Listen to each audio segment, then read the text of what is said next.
there would not be left a single Arab man, woman, or child in the lands of the Romans, except that they would be killed or exiled and banished from their lands. This tragedy that befalls the Jews and befalls the Christians, Muhammad and the family, Muhammad said that it is something that will happen to the Muslims in the time of the Mahdi as well, or in the time that's preceding the rise of the Mahdi alayhi salam.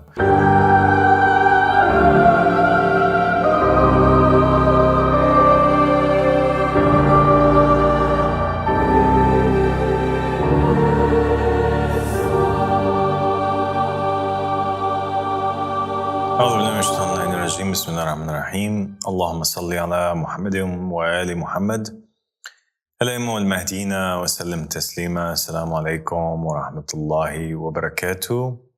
My dear sister and companion Yasmin. وعليكم السلام ورحمة الله وبركاته أبو الصادق. Thank you for joining me. Thank you for having me here. It's an honor, Abu Salih. The honor is all mine. God bless you. Thank you.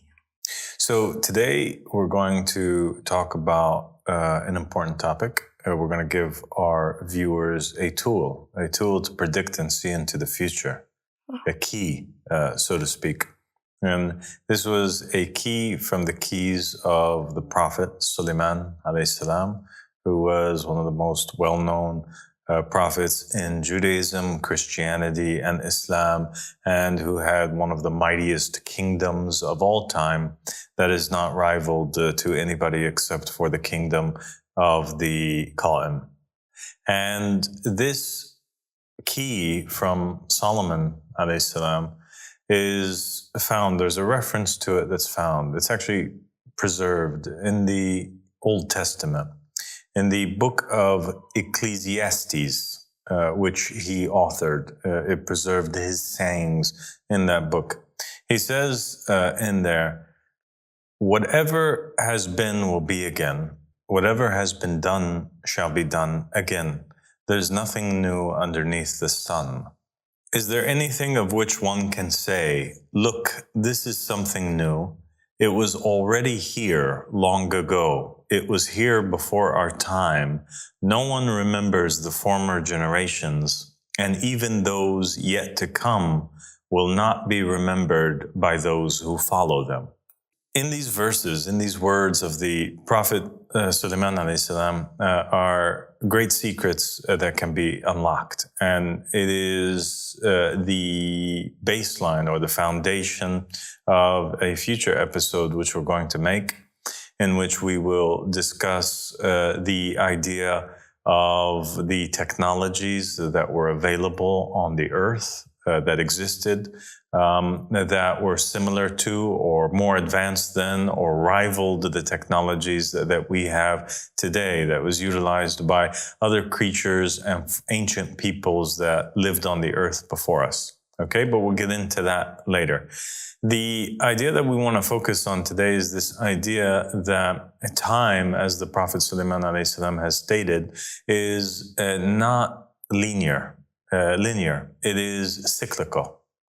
And so the events that take place on the earth, right, happen in these rounds. The past repeats itself in the present, and the present repeats itself in the future. And for that reason, we are able to find these archetypes that exist throughout history in the story of mankind and the stories of the prophets and the messengers. And finding and identifying these events and these archetypes and these characters will help us identify and know what it is that's going to happen in the future. Okay? And you have a lot of that exists. So you have, for example, in Judaism and in Islam, you have this story from the time of Moses. And in the story of Moses, basically you have the mother of Moses, and she has a dream from God. She's inspired by God that she has to save her child because the Pharaoh at that time had received news from his astrologers, his astronomers that were reading into the stars, right? Mm-hmm. He would ask them for advice about his kingdom. He would rely on these individuals to tell him kind of, or give him insight into the future. And so one of the insights that they gave him was that his empire, the Pharaoh's empire, the Egyptian empire, all of Egypt was going to be threatened by the birth of a Hebrew.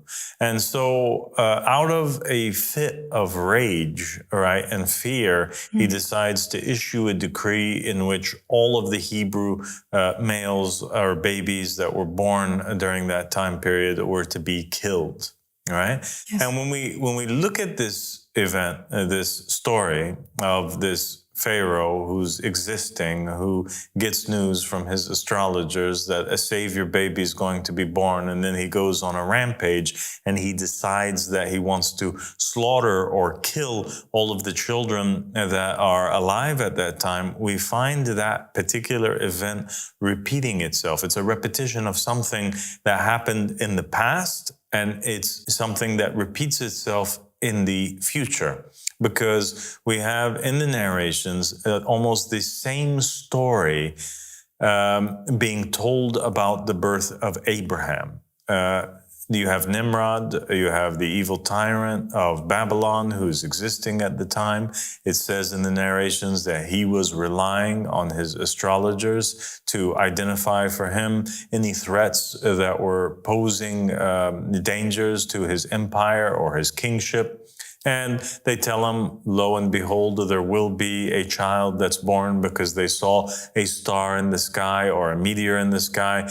And they warn him. And he, out of fear, decides that he's going to kill all of the babies that are alive at that time. And the narrations, Jewish and Muslim, speak about how Abraham's mother and his father had to go and hide him. And the mother took him, and she actually gives birth in a cave somewhere. And she safeguards him and hides him away from all of society, lest the people or Nimrod find out that Abraham or the Savior King was born. And so that is almost an exact identical story to the story of Moses, yet it happens beforehand in the time of Abraham. Now, one can look at that and say that, okay, maybe the story of Moses is a fake one, and the authors of the story of Moses are copying the story of Abraham that came before. Or you can look to the words of Solomon and use the key which he gave us and come to realize that no, it is because history is cyclical and the events take place in the same fashion or in similar fashion as they did before, and there's nothing new underneath the sun, and those who want to know the future must study the past. And then you find the exact same story repeating itself once again in the future, in the time of Jesus, where you have this king of the Jews who's a tyrannical king, and he gets word that there is a child that's going to be born, the Messiah, and he's going to pose a threat or a danger to his rulership. And so he decides to issue a decree to kill all of the babies that are alive at that time. And so the same thing that happens to Moses and to Abraham happens to Jesus, and his parents have to go out and give birth to him and hide and migrate from the land and go out to Egypt in order that they preserve the life of Jesus until that king dies and then his successor comes. And so we find the story of Moses repeating itself in the past with Abraham and in the future with Jesus. And that is not the only archetype that takes place. So we have now here this event, right, of a tyrannical king repeating itself. Nimrod, Pharaoh, Herod. And so you find that the theme of a tyrannical king who's trying to preserve his empire is there and repeating itself. And we find the sending of a savior is also there, and it's repeating itself. And he's posing a danger to the rulership, to the system of rule that's existing at that time, right? Through Abraham, through Moses, through Jesus. And when you look into the stories closer, you'll find that it's is really repeating itself in all ways, shapes, and forms. You find a story that exists about a woman who's in the household of Pharaoh, who is supposed to be the wife of Pharaoh.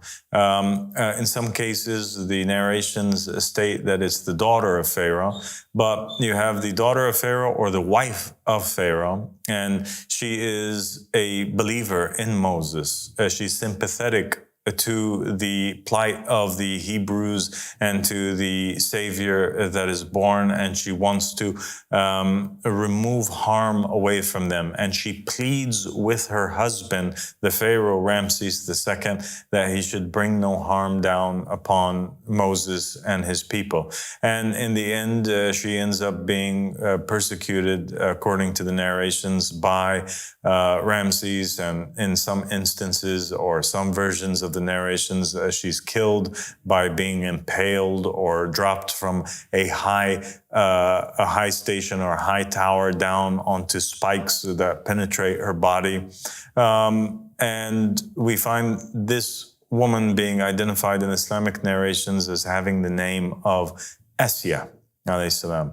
And she is mentioned to be one of the best women that ever exist, or one of the 4 best women in history. The character or the archetype of Asya, this woman who is married to a disbeliever, who pleads for the case of the believers or the Savior, repeats itself in the time of Jesus, in the story of Claudia Procula, the wife of Pontius Pilate.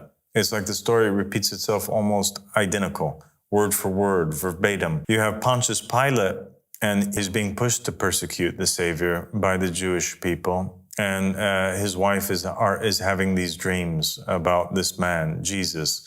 And she is sympathetic with him. And she's saying that he is a man from God. And so she believes in Jesus being somebody who's holy, somebody who's a messenger from the Creator above. And she pleads the case with Pontius Pilate, urging him not to bring down any harm upon Jesus. And so that story is the exact copy of the story of Asya.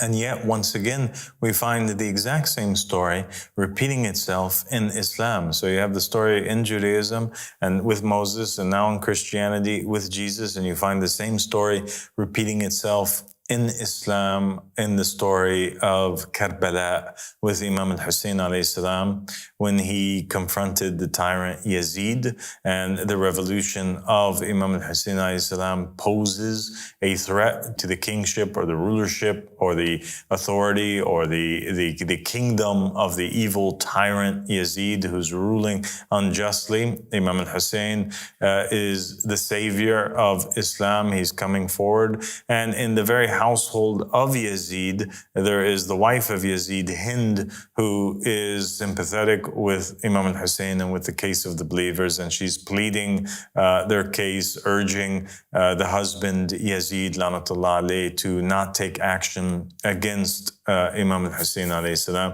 And so you have the same character of Asya appearing once again in the time of Jesus and appearing once again in the time of Imam al-Hussein alayhi salam. Is it the same soul, the same individual? No, it's not a reincarnation of the same soul or the same individual. And certainly Moses was not reincarnated as Jesus and then later reincarnated as Imam al-Hussein alayhi salam. But it's these events, the archetypes, the circumstances continue to repeat themselves time after time in history.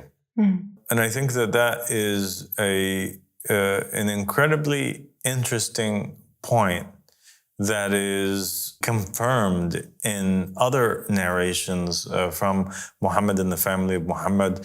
For example, in Al-Hafta Sharif and a group of Gnostic narrations and conversations that took place between Imam al-Sadiq alayhi salam and Al-Mufaddal ibn Umar and conversations that took place between Jabir al-Jafi and Imam Muhammad al-Baqir alayhi salam, you'll find that there is this theme where they are asking the Imam about the Adam of our time. Was there anybody that existed before him? And they confirm and they say that before our Adam, there was an Adam and an Adam and an Adam and an Adam, and that we're the seventh, that we're the people with the seventh Adam or with the eighth Adam. Our Adam currently, and that we know, was the seventh or the eighth. And the narrations also pointed out to Al-Mufaddal ibn Umar, Imam al-Sadiq alayhi salam points out to him that if you examine the Holy Quran,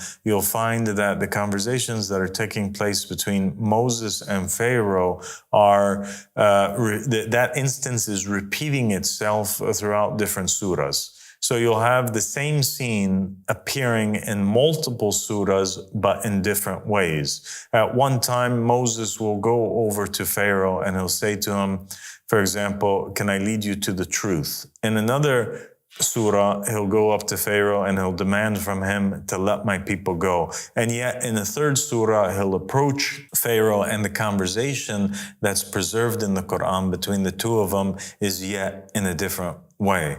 And so Al-Mufaddal ibn Umar is told by Imam al-Sadiq alayhi salam that the reason for this is because each conversation between Moses and between the Pharaoh was referring to a particular time period.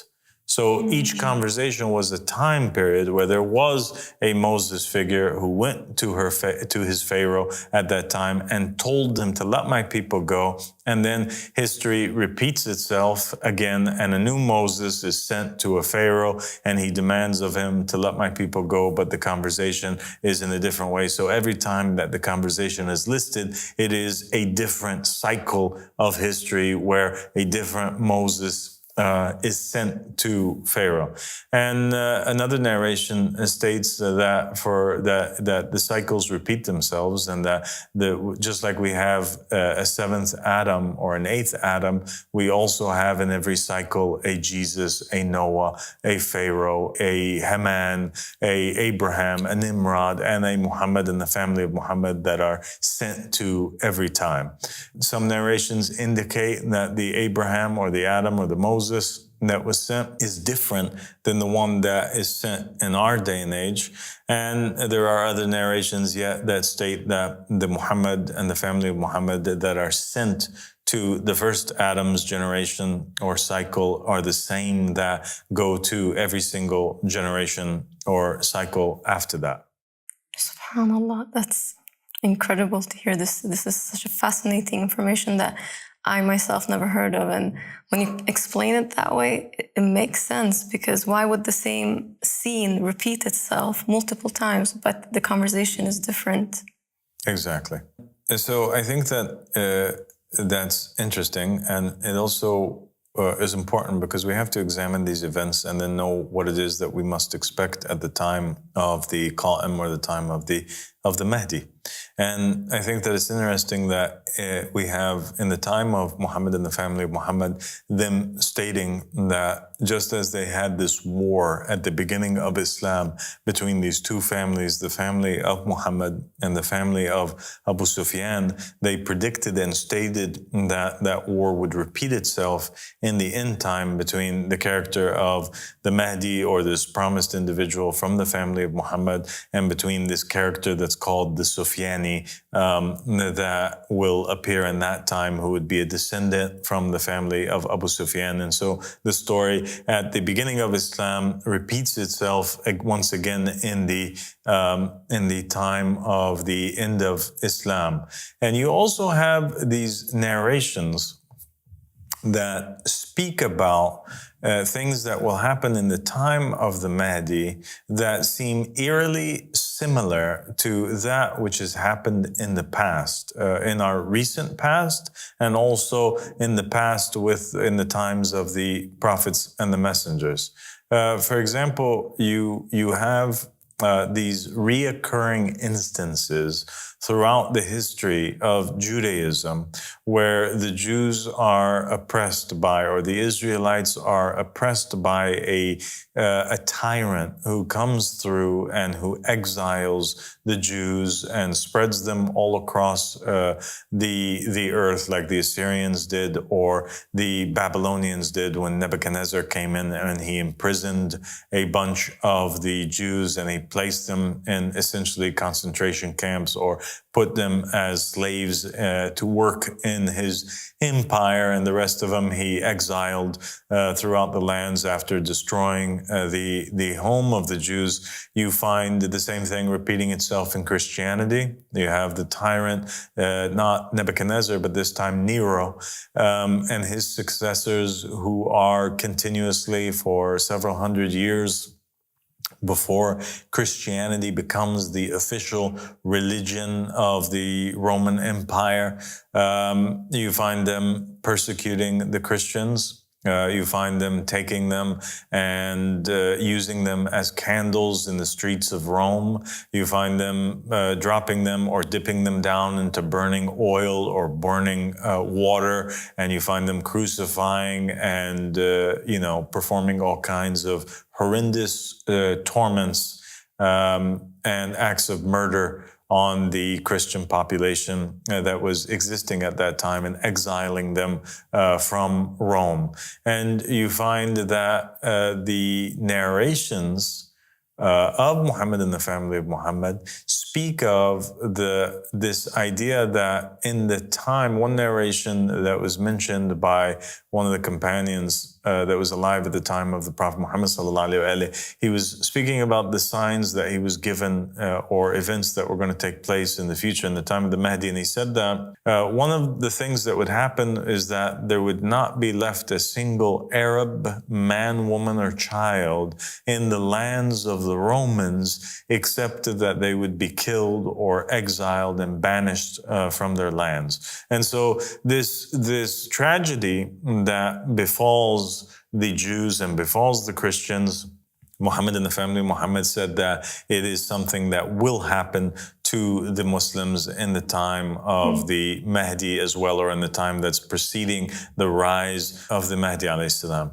And it's also reminiscent of the actions that have taken place in the world wars that we or mankind has recently just experienced, whereby every time there is a world war, especially in World War II, you had the events that took place where the Jews and other minorities were sent into concentration camps. The Japanese were held in concentration camps in America, while the Jews were held in concentration camps across Germany and in the German regions that they were occupying. You find that the same kind of environment is repeating itself now. There, it was a time where there was a lot of anti-immigrant sentiment, a lot of anti-Jewish or anti-Semitic sentiment that was existing.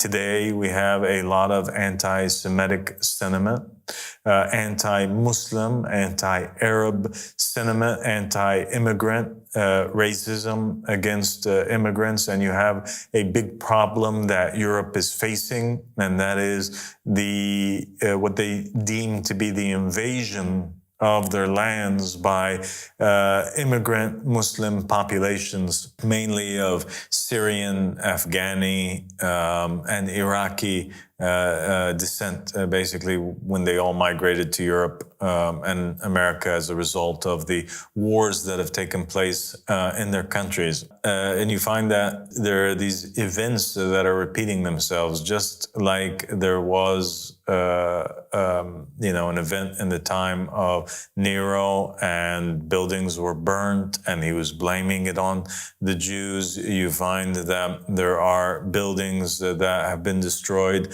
in the West, in the United States, terror attacks that have happened, 9/11 that's happened, that also has been blamed on Islam as a religion and the Muslims as a people in general. And there are these rising tensions that exist between the two populations, and you find the populations that are existing in Europe and America in this very time, they have gone completely to the right, and you find the president of America, which is modern day Rome, and that is built upon Roman ideals, and you find the West in general, which is the modern day Rome, and even the European Union uses as a symbol of its flag the stars and the colors that they use on all of the portraits that's behind Mother Mary in the Catholic Church to represent the 12 disciples and,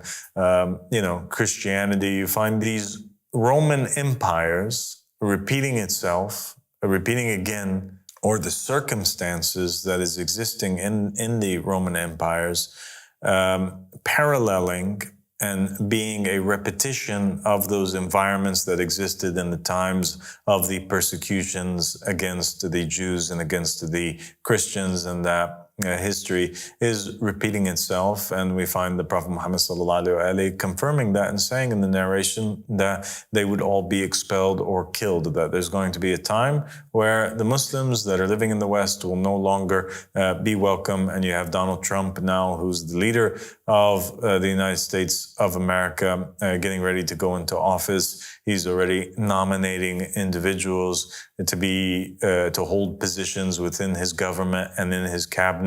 One of those individuals he's stirring a lot of controversy on social media and in the news because he was pictured without a shirt on, and he has on there several crosses that are tattooed on his chest, and they're basically not normal crosses, but crusader crosses. And it just goes to show that the crusaders who once were are now returning. The war against Islam that once was is now returning. The Holocaust against the Jews is now returning. The exile and disbursement and oppression and the murder of the population or the ummah or the nation of the final prophet sallallahu alaihi is about to happen in the same way as it did before with the Christians and the Jews. And the Prophet Muhammad sallallahu alaihi said that you will follow in the same footsteps as the Christians and the Jews, so much so that if they were to go into the lizard hole, you would fall in the same direction. Yeah, and we find also in the narrations of Ahlul Bayt that you've mentioned before that it's said, the narrations of Ahlul Bayt has said that what happened, the sunnah of the prophets, previous prophets and messengers, will repeat in the time of the Qa'im. Absolutely. And so we'll stop right there, and we'll leave that for our viewers to think about and to be careful about and to be warned about. And I will mention that Imam Ahmed al-Hassan, he did himself also speak about the times that we're living in many, many years ago. And he told us, and I know that you were one of those people that I told about the words of what the Imam had said. And he said that the far right would come into power in Europe and in the West, and there would be many attacks against Muslims, and that it would be done initially in a very hidden way, a way where these governments would be paying Nazis and far-right extremists to and pushing them to conduct attacks against Muslims and against Arabs. And in the apparent, they would condemn these acts, but in reality, they were the ones that were funding it or behind it and pushing it. And it was all to lead up to a war that is inevitable, that will take place between the countries in the world. God bless you, kid. Thank you so much for joining me, and we'll speak again. Thank you so much, Abu Salih. Assalamu alaikum. Alaikum assalam.